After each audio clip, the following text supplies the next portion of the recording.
நம்ம எல்லாருக்குமே நன்றாக தெரியும் 1251 தேவமாதா புனித சைமன் ஸ்டாக்குக்கு உத்திரியத்தை கொடுக்குறாங்க.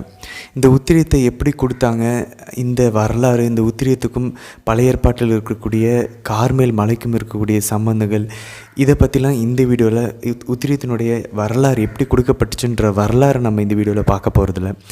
ஆனால் ரொம்ப முக்கியமான ஒரு கேள்விக்கான பதிலை இந்த வீடியோவில் நம்ம பார்க்க போகிறோம். உத்திரியத்தை நம்ம எதற்காக அணிகிறோம்?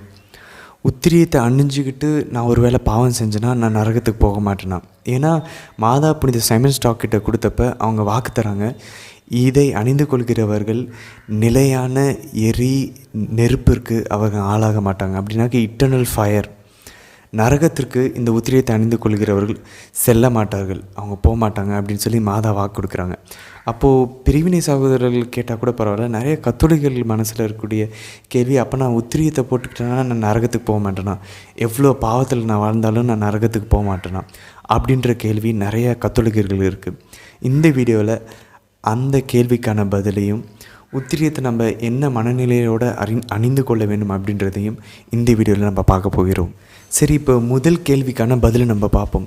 மாதா புனித சைமன் ஸ்டாக்கு 800 வருடங்களுக்கு முன்பாக இந்த உத்திரியத்தை அணிந்து கொண்டு இறக்கிறவர்கள் நரகத்திற்கு போக மாட்டாங்க அப்படின்னு சொல்கிறாங்க. அப்படின்னா நம்மளோட கேள்வி, பாவத்தில் நான் வாழ்ந்துட்டு இருக்கும்போது இந்த உத்திரியத்தை போட்டு நான் இறந்து போனேன்னா நரகத்துக்கு போக மாட்டேனா அப்படின்ற கேள்வி தான் நமக்கு வருகிறது. இந்த முதல் கேள்விக்கான பதிலை தெரிந்து கொள்கிறதுக்கு ஒரு உண்மை சம்பவத்தை நம்ம பார்ப்போம். இந்த உண்மை சம்பவம் எதுலேருந்து எடுக்கப்பட்டிருக்குது அப்படின்னு பார்த்தோன்னாக்க, அவர் லேடிஸ் கார்மெண்ட் அப்படின்ற ஒரு புத்தகம்.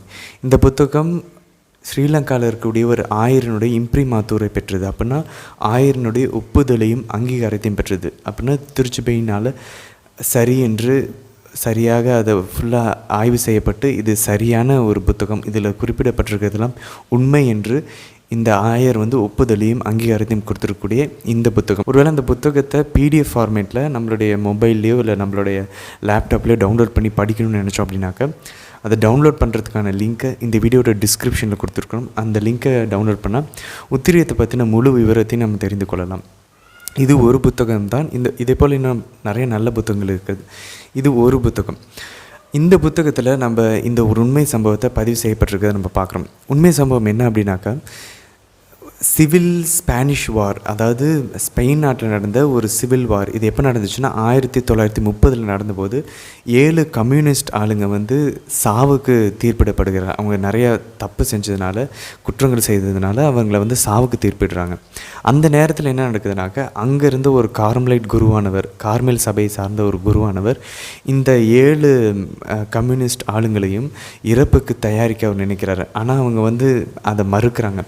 இவங்களுக்கு கடவுள் மறுப்பு கொள்கை இருக்கிறதுனால இவங்க கடவுளை நம்பலை.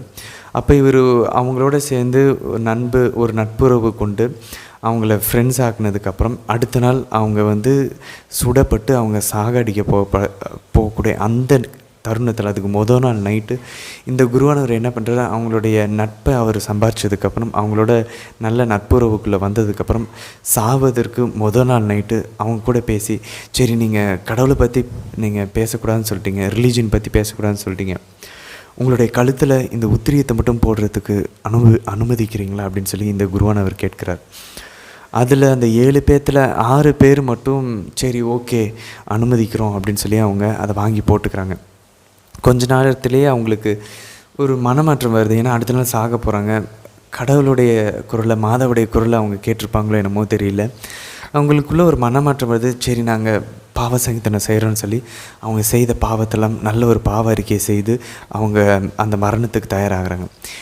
இதை பார்த்த அந்த 7வது ஆள், உத்திரியம் வேண்டான்னு சொல்லி மறுத்த அந்த ஆள் பார்த்துட்டு, சரி இவங்கள இவங்களுடைய ஃப்ரெண்ட்ஸை சாட்டிஸ்ஃபை பண்ணணும் அப்படின்றதுக்காக, அந்த 6 பேருடைய மனசுக்கு திருப்திக்காக இந்த 7வது ஆள் உத்திரியத்தை மட்டும் அணிஞ்சு கொள்கிறார். ஆனால் இவருடைய மனசில் மாதாவுடைய குரல் கேட்டிருக்கும் கண்டிப்பாக உத்திரியம் அணிஞ்சப்போ. ஆனாலும் இவர் அதை தடுத்திருக்கிறாரு. இவர் கன்ஃபெஷன் போகல, இவர் பாவத்துக்கு மனத்துயர் கூட அடையலை. அப்போ இவர் என்ன பண்ணுறாங்க, அடுத்த நாள் காலையில் 7 பேரையும் சுடுறதுக்கு அவங்க இழுத்து சென்று அடுத்த நாள் காலையில் போகிறாங்க. 7 பேரும் உத்திரியம் அணிஞ்சிருக்கிறாங்க. 6 பேர் பாவத்துக்கு மனத்துயர் அடைஞ்சு பாவ சங்கீதனம் செஞ்சுருக்கிறாங்க. ஒருத்தர் மட்டும் பாவ சங்கீதனம் செய்யலை. ஆனால் 7 பேருமே உத்திரியம் போட்டிருக்கிறாங்க. அந்த அடுத்த நாள் காலையில் 7 பேரும் சுடப்படுகிறார்கள். அப்போது 7 பேருமே செத்து பிணமாகிறார்கள். அப்போது இந்த 7 பேருடைய கூட்டத்திலேருந்து ஒரு உத்திரி மட்டும் தள்ளி ஒரு 50 அடிகள் தூரத்தில் தள்ளி விழுந்திருக்கிறத பார்க்குறாங்க. அப்போது அந்த உத்திரியம் யாரோடதுன்னு சொல்லி பார்த்தா, அந்த 7வது ஆள் யார் நல்ல பாவசங்கத்தனம் செய்யலையோ, யார் அந்த பாவத்துக்கு மனத்துயர் கூட அடையலையோ, அவருடைய கழுத்திலிருந்து மட்டும் உத்திரியம் பிஞ்சு தனியாக விழப்பட்டிருக்கிறத இவங்க கண்கூடாக பார்க்கிறார்கள். இது நமக்கு தெளிவாக காட்டுகிறது, 6 பேர் பாவத்துக்கு மனத்துயர் அடைஞ்சு நல்ல பாவசங்கனம் செஞ்சுட்டு இறந்து போவரோட கழுத்தில் உத்திரியம் தங்கியிருக்கிறது. அந்த பாவத்துக்கு மனத்துயர் அடையாத பாவசங்கனம் செய்யாத அந்த 7வது ஆளுடைய கழுத்திலேருந்து உத்திரியம், அவருடைய கழுத்தில் உத்திரியம் தங்கவில்லை, அது தனியாக கலண்டு இருக்கிறத அவங்க பார்த்துருக்குறாங்க, கலண்டு கீழே கிடக்கிறத. அப்போது இது நமக்கு தெளிவாக தெரிகிறது, பாவத்தில் வாழ்ந்து கொண்டிருந்த, பாவத்தில் மறிக்க போகிற ஒரு நபருடைய கழுத்தில் உத்திரியம் தங்கவில்லை. அப்போது இதை நம்ம எப்படி புரிஞ்சுக்கிறது? மாதா சொல்லாங்க, நீங்கள் உத்திரியம் போட்டுக்கிட்டிங்கன்னா நீங்கள் நரகத்துக்கு போக மாட்டீங்கன்னு மாதா சிம்பிளாக வாக்கு கொடுத்துட்டாங்க. அப்போது நம்ம கேட்குறோம், அப்போ நான் உத்திரியம் போட்டுட்டு பாவத்தில் இருந்து நான் மறிச்சேன்னா நரகத்துக்கு போக மாட்டேன்னா உத்திரியம் என்னை காப்பாற்றுமா அப்படின்னு சொல்லி நம்ம கேட்டோன்னா, அதுக்கான பதிலை புனித கிளாடே லா கொலிம்ப்ரே அழகாக நமக்கு பதில் கூறுகிறார். இவர் யார் அப்படின்னு பார்த்தோன்னாக்க, இவர் ஒரு இயேசு சபை குருவனாக வாழ்ந்தவர். இவர் ஒரு புனிதர். இவர் சாதாரண புனிதர் இல்லை, இவர் இன்னொரு புனிதருக்கு கன்ஃபஸராக இருந்தவர், பாவசங்கத்தனத்தை கேட்கக்கூடிய ஒரு குருவானவராக இருந்தவர். இவர் யார் அப்படின்னு சொல்லி நம்ம பார்த்தோன்னா, புனித மார்கரெட் மேரி, நமக்கு திரு இருதய பக்தியை இந்த உலகத்திற்கு கொடுத்த புனிதர் மார்கரெட் மேரி அலகாக்கினுடைய கன்ஃபஸராக இருந்தவர். அவருக்கு கன்ஃபஸராக இருந்த புனித கிளாடே நமக்கு பதில் கூறுகிறார்.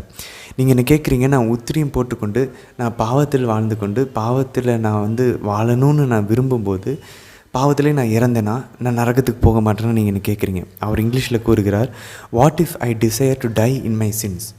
நான் பாவத்திலே வாழ்ந்து சாகணும்னு விரும்புகிறேன், ஆனால் நான் உத்திரியம் போட்டிருக்கிறேன், நான் நரகத்துக்கு போக மாட்டேனா அப்படின்னு நீங்கள் என்ன கேட்டிங்கன்னா, அதுக்கு என்னுடைய பதில் என்னவென்றால், புனித கிளாடே கூறுகிறார் அவரோட பதிலை, then you will die in your sins but you will not die in your scapular. அப்படின்னா நீங்கள் பாவத்தை கட்டி பிடிச்சிட்ருக்கீங்கன்னா பாவத்தில் தான் நீங்கள் இறப்பீங்க, ஆனால் நீங்கள் உங்கள் கழுத்தில் உத்திரியத்தை அந்த நேரத்தில் அணிஞ்சிருக்க மாட்டீங்க இறக்கும்போது அப்படின்னு சொல்லி புனித கிளாடே கூறுகிறார். இதுதான் அந்த 7வது கம்யூனிஸ்ட் ஆள் உத்திரியத்தை அணிந்து கொண்டிருந்தார், ஆனால் அவர் பாவத்தில் இருந்தார், அவருடைய கழுத்தில் அந்த உத்திரியம் தங்காமல் இருப்பதை நாம் பார்க்குறோம்.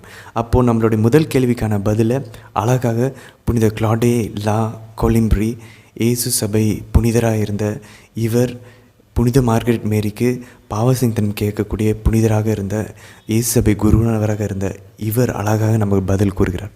அப்போ நம்ம 2வது கேள்விக்கு போவோம். அப்போ இந்த உத்திரியத்தை நம்ம என்ன மனநிலையோடு அணிந்து கொள்ள வேண்டும்? இந்த உத்திரியமே எல்லாத்தையும் பண்ணிடுமா, இல்லை எப்படி? மாதாவுடைய இந்த வாக்குறுதியை நம்ம எப்படி புரிந்து கொள்வது? மாதா சொல்கிறாங்க, இந்த உத்திரியத்தை அணிந்து கொள்கிறவர்கள் நரகத்திற்கு ஆளாக மாட்டாங்க. அப்படின்னு என்ன சொல்கிறாங்க, நம்ம கண்டிப்பாக ரட்சிக்கப்படுவோம் அப்படின்றத அந்த ஒரு உறுதியை உத்திரியம் அணிந்திருக்கிறவர்களுக்கு மாதா கொடுக்குறார்கள். அப்போ நம்ம எப்படி இதை புரிந்து கொள்வது? என்ன மனநிலையில் நம்ம உத்திரியத்தை அணிந்து கொள்ளணும்? இந்த விடைக்கான கேள்வியை தான் இப்போ நம்ம பார்க்க போகிறோம். முதல்ல நம்ம இந்த உத்திரியத்தை ஒரு அன்பின் அடையாளமாக நம்ம பார்க்கணும். நம்ம எல்லாருக்குமே நல்லா தெரியும், ஒரு குழந்தை பிறந்துருச்சு அப்படின்னாக்கா அதுக்கு அந்த அம்மா முதல்ல பண்ணுற விஷயம் என்ன அப்படின்னாக்கா, அதை துணியில் பொதிஞ்சு அதை அந்த தொட்டிலில் போடுவாங்க. இதுதான் நம்ம ஆண்டவர் இயேசு பெத்லஹேமில் பிறந்தப்போ மாதா ஆண்டவர் இயேசு துணிகளில் பொதிந்து தீவன தொட்டியில் கிடத்தினார் அப்படின்னு சொல்லி நம்ம பார்க்குறோம். அப்போது இது ஒரு அழகான ஒரு அடையாளம். ஒரு அம்மா ஒரு பிள்ளைய உடல் சார்ந்த ஆபத்துகளிலிருந்தும் ஆன்மா சார்ந்த ஆபத்துகளிலிருந்தும் அதை காப்பாற்றுவதற்காக செய்யக்கூடிய ஒரு அழகான ஒரு விஷயம். நமக்கு எப்போ ஆண்டவர் இயேசு யோவான் நற்செய்தி 19வது அதிகாரம் 26-27 இதோ உன் தாய் இதோ உன் மகன் சொல்லி நம்மளை மாதாவுக்கு நமக்கும் இருக்கக்கூடிய கிறிஸ்தவர்களுக்கும் இருக்கக்கூடிய உறவை தாய்ப்புள்ள உறவாக ஆண்டவர் இயேசு ஏற்படுத்தினாரோ, அப்போவே மாதா ஒரு அம்மாவாக நமக்கு ஆகிட்டாங்க. அம்மாவுக்குரிய விஷயங்களை மாதா செஞ்சு கொண்டே தான் இருக்கிறாங்க. நமக்கு நன்றாக தெரியும், யோவான் நற்செய்தி 3வது அதிகாரத்தில் ஆண்டவர் இயேசு தெளிவாக கூறுகிறார், நீங்கள் தண்ணீர்னாலும் தூய் ஆவியானவர்னாலும் நீங்கள் திரும்பவும் பிறக்கலை அப்படின்னாக்கா நீங்கள் விண்ணரசுக்குள்ளே நுழைய முடியாது. அப்போது நம்ம ஒவ்வொரு முறை ஞானஸ்தானம் பெறும்போதும் நம்ம திரும்பவும் பிறப்பதற்கு சமம். அப்போ நம்ம குழந்தையாக இருக்கும்போது உடனடியாக நமக்கு மாதா தான் அம்மா அப்படின்னாக்க அப்போ உடனடியாக மாதா நமக்கு செய்ய வேண்டியது ஒரு ஆடை அணிவிக்கிறது. அப்போது மாதா ஏன் ஆடையை கொண்டு வந்து கொடுத்தாங்க அப்படின்னாக்க, அது ஒரு தாய் ஒரு பிள்ளைக்கு கொடுக்கக்கூடிய ஒரு சென்டிமெண்ட், ஒரு எமோஷன், ஒரு அன்பின் ஒரு வெளிப்பாடு. அதனால தான் மாதா நமக்கு அந்த ஆடையை கொடுக்குறாங்க. அப்போது நம்ம அந்த ஆடையை அணிவிக்கிறது ஒரு அன்பின் அடையாளமாக நம்ம அதை அணிந்து கொள்ள வேண்டும். நான் உத்திரியம் போட்டிருக்கேன் அப்படின்னாக்க, நான் அம்மா எனக்கு செஞ்சு கொடுத்த ஒரு ட்ரெஸ்ஸை நான் அன்போடு போட்டுருக்கேன். நமக்கு பிடிச்சவங்க நமக்கு எடுத்து கொடுத்த ட்ரெஸ்ஸை நம்ம எந்த அளவுக்கு அதை போட்டுக்குவோமோ, அதை போட்டுட்டு போய் அவங்ககிட்ட கூட காட்டுவோம், பாருங்கள் நீங்கள் எடுத்து கொடுத்த ட்ரெஸ்ஸு நல்லா இருக்கான்னு கேட்போம். அதே போல் மாதா நமக்கு எடுத்து கொடுத்த ட்ரெஸ் தான் இந்த உத்திரியம். அப்போ இந்த உத்திரியத்தை நம்ம அணிந்து கொள்ளும்போது அது ஒரு அன்பின் அடையாளமாக, அம்மா நான் உங்கள் பிள்ளை, நீங்கள் எனக்கு எடுத்து கொடுத்த ட்ரெஸ்ஸு நான் போட்டுக்கிறேன். ரொம்ப சிம்பிள். அன்பின் அடையாளமாக நம்ம இதை அணிந்து கொள்ளலாம். முதல் காரணம். இரண்டாவது காரணம், எந்த மனநிலையில் நம்ம உத்திரியத்தை அணிந்து கொள்ள வேண்டும் என்றால், மாதாவினுடைய பாதுகாப்பு எப்போதும் நம்மோடு செல்கிறது அப்படின்ற அந்த ஒரு அடையாளமாக நம்ம அதை அணிந்து கொள்ளலாம். இதை நம்ம எப்படி புரிந்து கொள்ளலாம் அப்படின்னாக்க, நீதிமொழிகள் 31வது அதிகாரம் 21வது வசனத்தை நம்ம வாசனை தெரியும். இது யாரை பற்றி இந்த 31வது அதிகாரம் அப்படின்னாக்கா, திறமை வாய்ந்த மனதிடமுள்ள ஒரு மனைவியை பற்றின ஒரு அதிகாரம் தான் இது. நமக்கு நன்றாக தெரியும், தேவமாதா தூய ஆவியானவருடைய மனைவி, நம்முடைய தாய். விண்ணக தந்தை நமக்கு எப்படி தந்தையாக இருக்கிறாரோ, விண்ணக யாவே கடவுள் இறைவன் நமக்கு எப்படி தந்தையாக இருக்கிறாரோ, அதே போல் ஆண்டவர் இயேசு நமக்கு மாதாவை அம்மாவாக கொடுத்துருக்காங்க. அப்போ நம்ம இந்த கடவுள் வீட்டாரினுடைய பிள்ளைகள். நம்ம இந்த பிள்ளைகளினுடைய தாய் மாதாவாக இருக்கிறாங்க. இது நம்ம எல்லாருக்குமே நன்றாக தெரியும். ஆண்டவர் இயேசு தான் இந்த உறவு முறையை நம்ம ஏற்படுத்தியிருக்கிறான்றதை நம்ம ஏற்கனவே பார்த்தோம், சிலுவையிலிருந்து இதோ உன் தாயின்னு சொல்லி. அப்போது இந்த திறமை வாய்ந்த மனதிடமுள்ள ஒரு மனைவி தன் வீட்டாருக்கு என்ன பண்ணுவாங்க அப்படின்னாக்க, 21வது வசனம், நீதிமொழிகள் 31வது அதிகாரத்தில் நம்ம வாசிக்கிறோம். 21வது வசனத்தில், குளிர்காலத்தில் அவள் வீட்டாரை பற்றிய கவலை அவளுக்கு இராது, ஏனெனில் எல்லோருக்கும் திண்மை வாய்ந்த கம்பளி போர்வை உண்டு. திண்மையான கம்பளி போர்வை உண்டு. இதை நம்ம ஆங்கிலத்தில் நம்ம பார்த்தோம் அப்படின்னாக்க ஸ்கார்லட் கிளாத்துன்னு போட்டிருக்கும். இதை நம்ம ஒரிஜினல் இந்த நீதிமொழிகள் எழுதப்பட்ட எபிரேய மொழியில் நம்ம போய் பார்த்தோம் அப்படின்னாக்க ஷானி அப்படின்ற வார்த்தை யூஸ் பண்ணியிருப்பாங்க இந்த கம்பளி போர்வைக்கு. அப்படின்னாக்க அதனுடைய அர்த்தம் என்ன அப்படின்னாக்க, bright red colour. Scarlet cloth அப்படின்னாக்க பிரைட் ரெட் கலர், ஒரு கரும் ஜிவப்பு நிறம் உள்ள ஒரு துணியை அவங்களுக்கு கம்பளி போர்வைன்னு சொல்லி நம்ம இதை பார்க்குறோம். அந்த துணியை அந்த மனைவி அவங்க வீட்டார் பிள்ளைங்க எல்லாருக்கும் தயார்படுத்தி வைத்திருப்பாங்க. அதனால் குளிர்காலத்தில் அந்த மனைவிக்கு எந்த ஒரு கவலையும் இல்லை வீட்டாரை பற்றி அப்படின்னு சொல்லி நம்ம வாசிக்கிறோம். இதை தான் நம்ம பார்க்குறோம். பெத்லஹேமிலும் ஆண்டவர் இயேசுவை மாதா துணிகள்னால் பொதிந்து அந்த குளிர்லேருந்து அவங்கள பாதுகாக்கிறாங்க. நீதிமொழிகள்லேயும் ஒரு நல்ல மனைவி இப்படி தான் பண்ணுவாங்க அப்படின்றத நம்ம வாசிக்கிறோம். அப்போ மாதா ஒரு நல்ல மனைவியாக நல்ல தாயாக இருக்கும்போது நமக்கு அவங்க இந்த ஆடை அணிவிக்கிறாங்க அப்படின்னாக்க, இது நம்ம உடலையும் ஆபத்துகள்லேருந்து பார்க்கும், குளிர்லேருந்து ஆபத்துகள்லேருந்து விபத்துகள்லேருந்து நம்மை காக்கிறது, நம்மளுடைய ஆன்மாவையும் தேவையில்லாத உலகத்தின் இன்பங்களிலிருந்தும் சாத்தானினுடைய தாக்குதலிலிருந்தும் இது காக்கக்கூடிய மாதவனுடைய பாதுகாப்பு நம்மோடு இருப்பதாக, அந்த தாயினுடைய பாதுகாப்பு நம்ம கூட இருப்பதனுடைய அடையாளமாக இந்த உத்திரியத்தை நம்ம அணிந்து கொள்ளலாம். இதை நம்ம இன்னும் தெளிவாக எங்கே பார்க்கலாம் அப்படின்னாக்க, ரொம்ப உலகத்துக்கே வெட்ட வெளியாக தெரிஞ்ச ஒரு நிகழ்விலேருந்து நம்ம கற்றுக்கொள்ளலாம். புனித ஜான் பால் II திருத்தந்தையாக இருந்தபோது அவர் சுடப்பட்டார் ஒரு தீவிரவாதியினால். ரொம்ப ரொம்ப திறன் வாய்ந்த திறமை படைத்த அந்த தீவிரவாதினால் சுடப்படுகிறார். ஆனால் புனித ஜான் பால் IIக்கு எதுவுமே ஆகலை, அவருடைய உயிர் தப்பியது. எதனால் அவர் தெளிவாக கூறுகிறார், ஒருவனுடைய விரல் அந்த துப்பாக்கியினுடைய அந்த ட்ரிகர் அழுத்தியது, ஆனால் இன்னொருத்தருனுடைய விரல் அந்த புல்லட்டினுடைய பாதைகளை வழிநடத்தியது. மாதவனுடைய விரல் அந்த புல்லட்டினுடைய பாதைகளை வழிநடத்தி அவருடைய முக்கியமான உறுப்புகளை காத்தது. அதில் படாமல், புல்லட் படாமல் மாதவுடைய விரல் தான் அந்த புல்லட்டை வழியெல்லாம் மாற்றி விட்டு அவருடைய முக்கியமான உறுப்புகளை பாதுகாத்தது அப்படின்னு சொல்லி புனித ஜான் பால் II கூறுகிறார். நமக்கு நன்றாக தெரியும், புனித ஜான் பால் II சுடப்பட்ட அடுத்த நொடி அவர் பக்கத்தில் இருந்த அந்த அவருடைய உதவியாளரிடம் அவர் சொன்னது, இந்த உத்திரியத்தை என்னோடய ஆப்ரேஷன் டைமில் கழட்ட வேணாம், எனக்கு அறுவை சிகிச்சை செய்யும்போது என் புல்லட்டை வெளியே எடுக்கும்போது இந்த உத்திரியத்தை கழட்ட வேணான்னு சொல்லுங்கள் அப்படின்னு சொல்லி அவர் சொன்னார். ஏன்னா அவருக்கு நன்றாக தெரியும், இந்த உத்திரியம் தான் அவரை பாதுகாத்தது, அவருக்கு பாதுகாப்பாகவும் அமைந்தது. அவர் ஒருவேளை இறந்து போனாலும் கூட அவர் எரிநரகத்துக்குள்ளே போகாமல் இருப்பதற்கு இந்த உத்திரியம் ஒரு அடையாளமாக இருக்கும், அது அவரை பாதுகாக்கும் அப்படின்னு சொல்லி அவர் உணர்ந்திருந்தார். அப்போது நம்மளை உடல் சார்ந்த ஆபத்துகளிலிருந்தும் பாதுகாக்கிறதுக்கும், நம்முடைய ஆன்மா சார்ந்த ஆபத்துகளிலிருந்து நம்மை பாதுகாக்கவும். இது சாத்தானுக்கு ஒரு அடையாளம், நம்ம மாதாவுக்கு அர்ப்பணிக்கப்பட்டவர்கள் அப்படின்னு சொல்லி இது ஒரு அடையாளமாக திகழ்கிறது. இதே போல் இந்த புத்தகத்திலையும் இன்னும் நம்ம இணையதளத்தில் இன்னும் நிறைய உண்மை சம்பவங்கள் பதிவு செய்யப்பட்டிருக்கும். விமானத்தினுடைய விபத்திலிருந்து, பெட்ரோல் பங்க்கில் நடந்த அந்த வெடி விபத்திலிருந்து, நிறைய சோல்ஜர்ஸ் அவங்களுடைய ஆர்மியில் சண்டை நடந்து கொண்டிருக்கும்போது அதில் விபத்துகளிலிருந்து உத்திரியம் அணிந்தவர்கள் மட்டும் உயிர் தப்பி பிழைத்திருக்கிறார்கள், மற்றவங்க எல்லாமே இறந்து போயிருக்கிறார்கள்.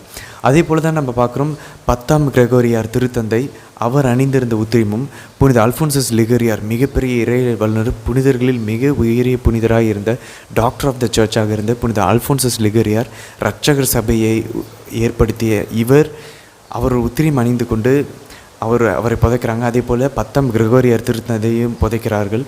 அதே போல் புனித டான்போஸ்கோவினுடைய உத்திரியம் அணிந்தவாறே அவரையும் புதைக்கிறார்கள்.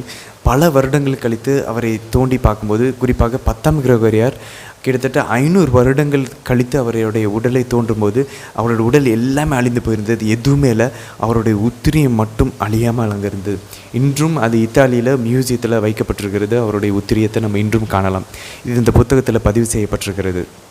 அப்போது உத்திரியம் இந்தளவுக்கு மாதா ரொம்ப சீரியஸாக அதை பார்க்குறாங்களா? அது உடல் அழிஞ்சு போச்சு, உடல் மேலே இருந்த துணிகள் அழிஞ்சு போச்சு, எலும்பு கூடுகள் எல்லாம் அழிஞ்சு போச்சு. ஆனாலும் அவர்கள் அணிந்திருந்த புனித ஜான் போஸ்கோ, புனித அல்ஃபோன்சஸ் லிகரியார், 10ஆம் கிரகோரியார் இவர்கள் அணிந்திருந்த உத்திரியம் மட்டும் அழியவில்லை அப்படின்றத நம்ம பார்க்குறோம். இப்படி விபத்துகளிலிருந்தும் இந்த உடல் சார்ந்த விஷயங்களிலிருந்தும் காப்பாற்றுவதற்கு இந்த உத்திரியம் நமக்கு பயன்படுகிறது. அதே போல் சாத்தானுக்கும் இது ஒரு அடையாளமாக இருக்குது. நாம் மாதாவுடைய பிள்ளை, மாதாவுக்கு அர்ப்பணிக்கப்பட்ட ஒரு அடிமை, மாதாவினுடைய ஒரு ஊழியக்காரன் அப்படின்றத நம்ம தெரிவிக்கும் விதமாக நம்ம இந்த உத்திரியத்தை அணிந்து கொள்கிறோம். அப்போது இது நம்மளை உடல்லையும் நம்மளுடைய விபத்துகளிலிருந்து பாதுகாக்கிறது, நம்மளுடைய ஆன்மாவையும் சாத்தானிடமிருந்து உலகத்தினுடைய தப்பறை கொள்கைகளிலிருந்தும் நம்மை பாதுகாக்க மாதவனுடைய அந்த பாதுகாப்பு நம்ம கூட இருப்பதனுடைய அடையாளமாக இருக்கிறது. அதனால தான் வணக்கத்துக்குரிய வெனரபிள் பிரான்சிஸ் எப்ஸ் YEPS இவர் யாருனாக்கா புனித சிலுவை அருளப்பெருனுடைய சகோதரர். இந்த பிரான்சிஸ் எப்ஸ் ஒரு முறை அவருடைய உத்திரியம் அது நஞ்சு போய் அது பிஞ்சு போனப்போ இவர் இன்னொரு உத்திரியத்தை எடுத்து போட்டப்போ அதை சாத்தா கேட்டானா, அது ஏன் நீ போடணுமா, அது வேண்டாமே அப்படின்னு சொல்லி ஒரு குரலை அவர் தெளிவாக கேட்டதாக புனித சிலுவை அருளப்பெருனுடைய சகோதரரான வணக்கத்துக்குரிய பிரான்சிஸ் எப்ஸ் பதிவு செய்கிறார். அது மட்டும் இல்லை, அந்த சாத்தான் தொடர்ந்து கூறுகிறானா, இந்த உத்திரியம் தான் எங்களிடமிருந்து நிறைய ஆன்மாக்களை பறித்து செல்கிறது, இதை அணிந்திருக்கிறவர்கள் பயபக்தியோடு இறக்கிறார்கள், எங்களிடமிருந்து தப்பிச்சு போகிறாங்க அப்படின்னு சொல்லி சாத்தான் கூறியதாக இந்த வணக்கத்துக்குரிய பிரான்சிஸ் எப்ஸ் பதிவு செய்கிறார். அப்போ இந்த உத்திரியத்தை போட்டுட்டா இமீடியட்டாக எனக்கு சாத்தானுடைய டெம்டேஷன்ஸில் எதுவுமே எனக்கு சோதனையே வராது அப்படின்னு சொல்லி நம்ம கேட்கலாம். அது கூட நடக்கலாம், நிறைய பேருக்கு நடந்திருக்கிறது. ஒருவேளை அந்த மாதிரி இம்மிடியேட்டாக நடக்கலன்னா அப்படின்னாலும், ஒருவேளை கடவுள் அனுமதிச்சு, மாதா அனுமதிச்சு அந்த சோதனை நமக்கு தேவைப்படுகிறது. இந்த சோதனை எதிர்த்து நம்ம போராடும் போது இன்னும் நம்ம பரிசுத்தமாகிறோம் அப்படின்றத கடவுளோ மாதாவோ பார்த்தாங்க அப்படின்னாக்க நம்மளுடைய ஆன்மாவில் அந்த சோதனைகளை அனுமதிப்பாங்க, சாத்தனுடைய அந்த தாக்குதலை அனுமதிப்பாங்க. ஆனால் அந்த சோதனையில் நம்ம சிக்கி அதை நம்ம கைவிட்டு நம்ம மனசு உடஞ்சி போய் அந்த சோதனையில் நம்ம தோற்று போகாமல் மாதா நம்மளோடு இருந்து நம்மை பாதுகாத்து நம்மளை உற்சாகப்படுத்தி நம்மளை கூட்டிக் கொண்டு அந்த போராட்டத்தை நம்ம தொடர்ந்து போராடி பரிசுத்தமாகும் வரைக்கும் நம்ம அந்த போராட்டத்தை கைவிடாமல் இருக்கிறதுக்கு மாதா நம்மளோடு கூட இருப்பாங்க அப்படின்றதனுடைய அந்த பாதுகாப்பினுடைய ஒரு உணர்தல், அதனுடைய அடையாளமாக நம்ம இந்த உத்திரியத்தை அணிந்து கொள்ளலாம். அப்போ நம்ம உத்திரியம் அணிவதற்கான முதல் காரணம், அம்மா எனக்கு செஞ்சு கொடுத்த ட்ரெஸ் இது, உடை இது, இதை நான் அணிந்து கொண்டு அவங்கள நான் சந்தோஷப்படுத்துவேன். அதே போல் அம்மாவுடைய ட்ரெஸ்ஸை போட்டிருக்கிறதுனால நானும் சந்தோஷப்படுவேன். எங்கள் 2 பேர்த்தினுடைய இந்த அன்பின் அடையாளமாக இந்த கருஞ்சிவப்பு கம்பளியினால் செய்யப்பட்ட இந்த ஆடை எனக்கு அமைகிறது, முதல் காரணம். 2வது காரணம், மாதாவுடைய பாதுகாப்பு என்னுடைய உடலுக்கும் என்னுடைய ஆன்மாவுக்கும், சாத்தானிடமிருந்தும் உலகத்திடமிருந்தும் என்னுடைய உடலுக்கும் ஆன்மாவுக்குமான ஒரு பாதுகாப்பாக இந்த ஆடை எனக்கு அமைகிறது அப்படின்னு சொல்லி அதனுடைய அடையாளமாக 2வது காரணமாக இதை நம்ம அணிந்து கொள்ளலாம். 3வது காரணம், நம்மளுடைய மீட்பின் ஒரு ரட்சிப்பினுடைய உறுதிப்பாடாக ஒரு அடையாளமாக இதை நம்ம போட்டுக்கொள்ளலாம். நம்ம அதனால தான் நம்ம பார்க்குறோம், ஞானஸ்தானம் பெற்றோடனே நிறைய பேருக்கு இந்த உத்திரியத்தை போட்டுவிடுவாங்க. நற்கருணை பெறும்போது இந்த உத்திரியத்தை புதுநன்மை குழந்தைங்களுக்கு இதை போட்டு விடுவாங்க. ஏன் அப்படின்னாக்க இது நம்முடைய ரட்சிப்பினுடைய ஒரு உறுதிப்பாடாக ஒரு அடையாளமாக இந்த உத்திரியம் அணிகிறது. ஆனால் இந்த உத்திரியத்தை அணியும் போது நம்ம ஒரு விசுவாசத்தின் ஒரு அடிப்படையில் மாதா இது எனக்கு ரட்சிப்பின் ஒரு அடையாளமாக கொடுத்துருக்குறாங்க. இதை நான் அணிந்து கொண்டேன்னா நான் நரகத்துக்கு போக மாட்டேன். நான் அதை நம்புகிறேன். என்னுடைய இந்த கடினமான இந்த போராட்டத்தில் ஆவியானவரோட குரலுக்கும் சாத்தானுடைய குரலுக்கும் எதை நான் செய்யணுன்றதே எனக்கு தெரியாமல் நான் குழம்பி கொண்டு தவித்து கொண்டு போராடி கொண்டு இந்த உலகத்தினுடைய இந்த என்னுடைய வாழ்வினுடைய இந்த போராட்டத்தில், இந்த கிறிஸ்தவ வாழ்வின் போராட்டத்தில் எனக்கு இந்த உத்திரியம் ஒரு ஆறுதலாக அமைகிறது. என்னோடய ரட்சிப்பின் ஒரு உறுதிப்பாடாக மாதா எனக்கு கொடுத்துருக்குறாங்க. அப்போது இந்த பயணத்தில் இதை நான் அணிந்து கொள்ளும்போது மாதா என் கூட சேர்ந்து நடப்பாங்க. எப்படி ஆண்டவர் இயேசுவினுடைய சிலுவை பாதையில் அந்த துன்பங்களின் துயரங்களிலும் அந்த சோதனைகளிலும் மாதா கூட நடந்தாங்களோ அதே போல் நம்ம கூடயும் நடப்பாங்க. நம்மளை பாவசங்கத்தனத்துக்கே போகாத நம்ம உத்திரியம் போட ஆரம்பிச்சோன்னா எப்படியும் மாதா பேசி யார் மூலியமாகவோ வீடியோ மூலியமாகவோ அல்லது நம்மளுடைய நண்பர்கள் குடும்பத்தினர்கள் மூலியமாகவோ இல்லை இறைவார்த்தை மூலியமாகவோ ஒரு புனிதருடைய வாழ்க்கை வரலாறு கேட்பதன் மூலியமாகவோ நல்ல புத்தகத்தை வாசிப்பதன் மூலியமாகவோ நம்ம கூட வேலை செய்கிற மூலியமாகவோ எது வழியாகவோ மாதாவே நேரடியாக நம்ம மனசில் பேசியோ ஏதாவது ஒரு சூழ்நிலையின் வழியாகவோ நம்மளை கண்டிப்பாக பாவசங்கீதத்துக்கு போக வைப்பாங்க. நம்மளை தினமும் நற்கனை சந்திப்பு செய்ய வைப்பாங்க. நம்மளை தினமும் திருப்பலிக்கு செல்ல வைப்பாங்க. தினமும் பைபிள் எடுத்து வாசிக்க வைப்பாங்க. அப்போ ஆக மொத்தம் எப்படி உத்திரியம் அணிகிறவர்கள் எரிநரகத்திற்கு போக மாட்டார்கள்? ஏன்னா மாதா கூட இருந்து இந்த போராட்டத்தில் ஆவியானவருடைய குரலை அவர் சொல்வதை செய்வதற்கு நம்மளை கூட இருந்து உற்சாகப்படுத்துவாங்க, நம்மளை வழி நடத்துவாங்க, நம்மளை திருவருள் சாதனங்களை அணுக வைப்பாங்க. திருச்சபை இதை எப்படி பார்க்குது அப்படின்னு பார்த்தோன்னா, உத்திரியத்தை திருவருள் சாதனமாக திருச்சபை நமக்கு கொடுக்கவில்லை. அதாவது நமக்கு தெரியும் ஞானஸ்தானம், உறுதி பூசல், புதுநன்மை, பாவசங்கீதனம், திருமணம், குருத்துவம், நோயில் பூசல், இந்த 7 தான் திருவருள் சாதனங்கள். கடவுள் தூய ஆவியானவர் வழியாக அவருடைய அருளை இந்த 7 திருவருள் சாதனங்கள் வழியாக தான் நமக்கு கொடுக்குறார். திருச்சபையினுடைய இந்த வாய்க்காலாக, அருளின் வாய்க்காலாக இந்த 7 திருவருள் சாதனங்கள் சாக்ரமெண்ட்ஸ் தான் அமைகிறது. ஆனால் இந்த உத்திரியம், ஜெபமாலை, நம்மளுடைய ஜெபங்கள் இதெல்லாம் நம்மளுடைய அருளை பெற்றுக்கொள்வதற்கு நம்மை தயாரிக்கிறது. அப்போது இதை சாக்ரமெண்டல்ஸ் அப்படின்னு சொல்கிறாங்க. அப்போ அருள் கருவிகள், இது அருள் சாதனம் அல்ல, அருள் கருவிகள். அப்போது கத்தோலிக்க திருச்சபையினுடைய 1670 1670 பேராகிராஃப் நம்ம வாசிச்சோன்னா தெரியும், பத்தி வாசிச்சோன்னா தெரியும்.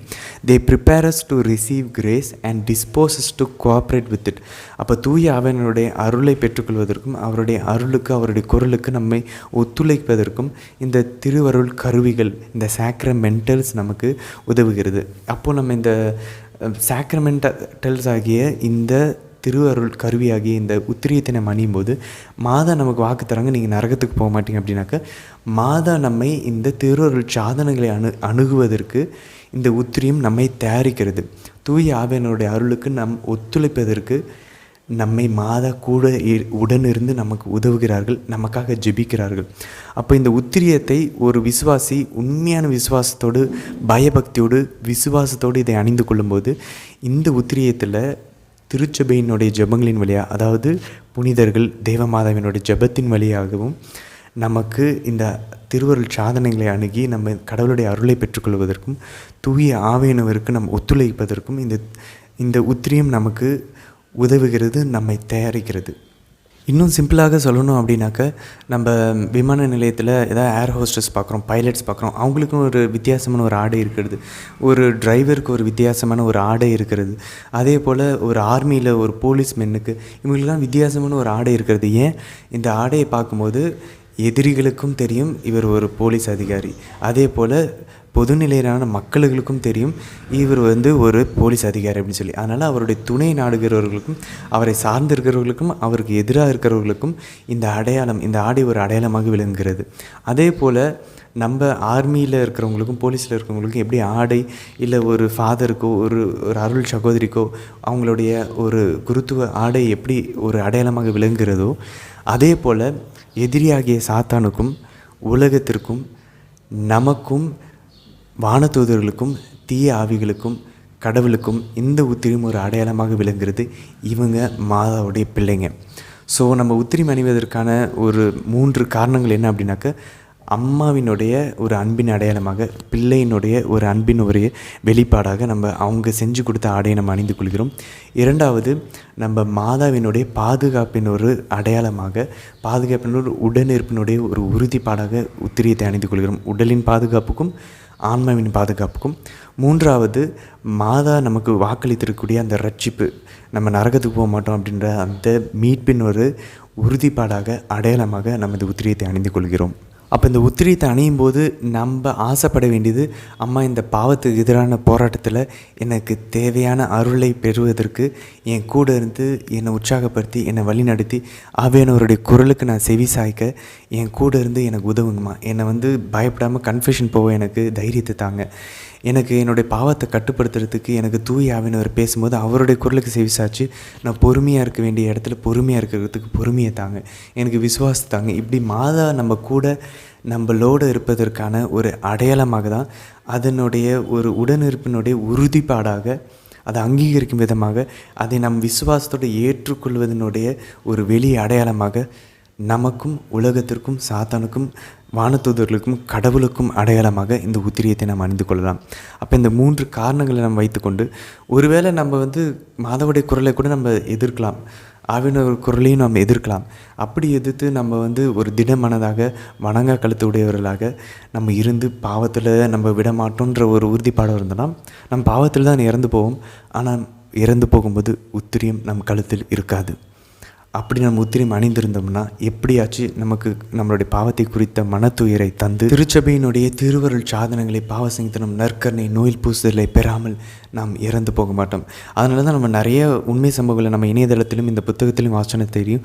அகால மரணத்தில் ரயில் ஆக்சிடெண்ட்டில் இறந்து போகும் தருவாயில் இருக்கிறவர்களுக்கு அவங்க உத்திரியத்தை அணிந்திருக்கிறத பார்த்து யாராவது கால் பண்ணி ஒரு குருவனார் வர செஞ்சு அவங்க இறக்கும் தருவாயில் கூட பாவசங்கடம் செய்து அவங்க நோயில் பூசுதலை பெற்று இறந்து போகக்கூடிய நிறைய உண்மை சம்பவங்களை நம்ம உலகெங்கிலும் இன்றும் வரைக்கும் நடந்து கொண்டிருப்பதை நம்ம பார்த்து கொண்டிருக்கிறோம். அப்போது நம்ம கண்டிப்பாக இறந்து போகும்போது நம்மளுடைய கழுத்தில் உத்திரியம் இருந்ததென்றால் நம் பாவத்துக்கு மனத்துயர் அடைஞ்சிருப்போம். குறைஞ்சபட்சம் அதிகபட்சம் நம் திருச்சபையின் திருவுருள் சாதனங்களை பெற்று ஆறுதலான நிலையில் இறந்து போகும். அகால மரணத்திற்கு ஆளாக மாட்டோம். அப்படி இல்லை அப்படின்னாக்க நம்ம பாவத்தை கொண்டிருந்தோம், நம்ம மனத்துயர் கூட அடைய மாட்டேங்கிறோம், அதை ஏற்றுக்கொள்ள மாட்டேங்கிறோம், வணங்க கழுத்துடையவராக ரொம்ப கல் நெஞ்சமுடையவராக இருந்தோம். மாதவுடைய குரலுக்கும் செவி சாய்க்காமல் அவங்களுடைய உந்துதலுக்கும் நம்ம இணங்காமல் ஆவியானவருடைய அருளுக்கும் ஒத்துழைக்காமல் இருந்தோம் அப்படின்னாக்க கண்டிப்பாக நம்ம இறந்து போவோம். பாவத்தில் தான் இறந்து போவோம். ஆனால் நம்மளுடைய கழுத்தில் உத்திரியம் இருக்காது. அப்போது அன்பின் அடையாளமாக என் அம்மாவுக்கு நான் புள்ள, அதனுடைய வெளிப்பாடாக அதை வெளிப்படுத்தும் விதமாக நான் இந்த உத்திரியத்தை போடுறேன். மாதாவனுடைய பாதுகாப்பு என்னோட எப்பயுமே இருக்குது. நான் ரட்சிக்கப்பட்டவன், ரட்சிக்கப்பட்டு கொண்டு இருக்கிறேன். நான் ஒவ்வொரு நாளும் என்னுடைய ரட்சிப்புக்காக அச்சத்தோடும் நடுக்கத்தோடும் உழைத்து கொண்டு இருக்கிறேன். இந்த போராட்டத்தில், பாவத்துக்கு எதிரான போராட்டத்தில், என் உடலுக்கு எதிரான போராட்டத்தில், உலகத்துக்கு எதிரான போராட்டத்தில், சாத்தானுக்கு எதிரான போராட்டத்தில் மாதா என் கூட எப்பயுமே இருக்கிறாங்க. மாதா எப்பயுமே என் கூட இருக்கணும், அவங்க இருப்பாங்கன்றத விசுவாசத்தினுடைய ஒரு துவக்க புள்ளியாக இந்த உத்திரியத்தை நாம் அணிந்து கொள்வோம். மாதாவை நம்மளோட எப்பயுமே வைத்துக்கொள்வோம். அவங்களுடைய பிரசன்னத்தை நம்ம அவங்களுக்காக அர்ப்பணிக்கப்பட்ட பிள்ளைகள், அடிமைகள் அப்படின்ற அந்த ஒரு உணர்வை எப்பயுமே ஞாபகம் ஊட்டக்கூடிய ஒரு அடையாளமாக இந்த உத்திரியத்தை அணிந்து கொள்வோம். இந்த உத்திரியத்தை எப்படி அணிந்து கொள்ளணும், உத்திரியம் அணிந்து கொண்டால் இருக்கக்கூடிய அந்த 3 கண்டிஷன்ஸ், இதை பற்றிலாம் இந்த வீடியோவில் நம்ம பார்க்கல. பட் அதை பற்றி தெரிந்து கொள்ள வேண்டும் அப்படின்னு சொல்லி நீங்கள் நினச்சிங்கன்னா இந்த வீடியோட டிஸ்கிரிப்ஷனில் அதுக்கான லிங்க் இருக்குது. நம்ம உத்திரியமை எப்படி அதை ப்ளஸ் பண்ணி ஒரு குருவானவர் கையால் நம்ம அதை அறிந்து கொள்ள வேண்டும் அப்படின்ற அந்த வழிமுறைகள் எல்லாத்தையுமே தெரிந்து கொள்ள வேண்டும் என்றால் இந்த வீடியோட டிஸ்கிரிப்ஷனில் லிங்க் கொடுத்துருக்குறோம். அந்த லிங்க்கை கிளிக் பண்ணி அந்த பிடிஎஃப் டவுன்லோட் பண்ணிக்கிட்டிங்கன்னா உங்களுக்கு இந்த ஜபங்கள், ஆசீர்வதிக்கப்பட வேண்டிய ஜபங்கள் இருக்கிறது. அதே சமயத்தில் அதை நம்ம எப்படி அணிந்து கொள்ளணும், அணிந்து கொண்ட பிற்பாடு நம்ம எப்படி வாழ வேண்டும் அப்படின்ற அந்த வழிமுறைகள் எல்லாமே அந்த ஆவணத்தில் கொடுக்கப்பட்டிருக்கிறது. இந்த வீடியோவில் அதை பற்றி நம்ம பார்க்கல. ஸோ நம்ம முடிஞ்சளவு உத்திரியத்தை அணிந்து கொள்ள முயற்சிப்போம். உத்திரியம் கூடவே மாதாவினோட அற்புத பதக்கத்தையும் சேர்த்து நம்ம அணிந்து கொள்வோம். இது நமக்கு தேவைப்பட்டுச்சு அப்படின்னாக்க நீங்கள் இந்த வீடியோட டிஸ்கிரிப்ஷனில் கொடுத்துருக்க லிங்க்கை நீங்கள் கிளிக் பண்ணலாம். ஒரு சில நேரங்களில் இந்த மெடல் நமக்கு கிடைக்காம போகலாம். நிறையா தயார் செஞ்சு வரக்கூடிய இடங்கள்லேருந்து நிறைய பிரச்சனைகள் இருக்கலாம். ஸோ அதனால் ஒரு 3 மாதங்களோ 4 மாதங்களோ நாங்கள் அனுப்பாமல் இருக்கலாம். ஆனால் நீங்கள் அந்த லிங்க்கை கிளிக் பண்ணி அதை ஃபில் பண்ணிடுங்க.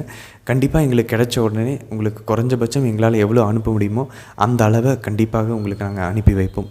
அதனால் நீங்கள் ஒரு முறை அதை நாங்கள் ஃபில் பண்ணிவிட்டு நீங்கள் அந்த கூகுள் ஃபார்ம் இருக்கும், அந்த லிங்க்கை கிளிக் பண்ணி நீங்கள் அந்த ஃபார்மை ஃபில் பண்ணிட்டீங்கன்னா போதும். திரும்பி பண்ண வேண்டிய அவசியம் இல்லை. கண்டிப்பாக எங்களுக்கு எப்போ ஸ்டாக் கிடைக்கிறதோ அப்பொழுது உங்களுக்கு கண்டிப்பாக நாங்கள் அனுப்பி வைப்போம். ஒருவேளை நம்ம ரொம்ப மாதத்துக்கு முன்னாடி நம்ம வந்து பல மாதங்களுக்கு முன்னாடி நம்ம அப்ளை பண்ணோம், இன்னும் நமக்கு வரலேன்னு சொல்லி நீங்கள் நினச்சிங்க அப்படின்னாக்க, கண்டிப்பாக எங்களுக்காக அந்த நினைப்பு வரும்போது ஒரு அருள் நிறைந்த மரியாதை ஜெபத்தை ஜெபிங்க. எப்பப்பெல்லாம் நினைப்பு வருதோ மாதா கிட்ட ஜெபிங்க. சீக்கிரமாக அற்புத பதக்கம் கிடைக்க வேண்டும். ஏன்னா அது நம்ம ஃபாரின்லேருந்து இம்போர்ட் பண்ணி கொண்டு வர வேண்டியிருக்கு. அப்போ தான் அந்த நல்ல குவாலிட்டியில் கிடைக்குது. அந்த அற்புத பதக்கம் சீக்கிரமே கிடைக்க வேண்டும் என்று ஒரு அருள் நிறைந்த மரியாதை ஜெபத்தை ஜெபிங்க. உங்களுடைய ஜெபம் பல பேரோட ஜெபங்கள் ஒன்றாக சேரும்போது அது வல்லமையாக இருக்கும். 2வது விஷயம், அதை நாங்கள் உத்திரியத்தோடு சேர்த்து தான் கொடுப்போம். அது எங்களுக்கு கிடைக்கும்போது எவ்வளோ சீக்கிரம் அனுப்பி வைக்க முடியுமோ அவ்வளோ சீக்கிரம் அனுப்பி வைக்கிறோம். மாதாவினுடைய உத்திரியத்தையும் அற்புத பதக்கத்தையும் விசுவாசத்தோடு அன்போடு மாதாவுடைய பாதுகாப்பும் அவங்களோட ரட்சிப்பும் நம்ம கூட அர்ப்பணத்தினுடைய ஒரு அடையாளமாக இந்த உத்திரியத்தை நான் மாதாவுடைய பிள்ளை அப்படின்ற அந்த அடையாளத்தோடு உத்திரியத்தை அன்போடு அணிந்து கொள்ள, விசுவாசத்தோடு அணிந்து கொள்ள முயற்சிப்போம். நம்முடைய கிறிஸ்தவ வாழ்வின் போராட்டத்திலே தொடர்ந்து மாதாவுடைய உற்சாகத்தோடும் உடனிருப்போடும் தைரியமாக போராடி ஆண்டவர் இயேசு வாக்களித்திருக்கக்கூடிய அந்த ஜீவ கிரீடத்தை மாதாவோடு சேர்ந்து அந்த ஓட்டத்தை, நல்ல ஒரு ஓட்டத்தை ஓடி முடித்து அந்த ஜீவ கிரீடத்தை பெற்றுக்கொள்வோம். ஆமேன்.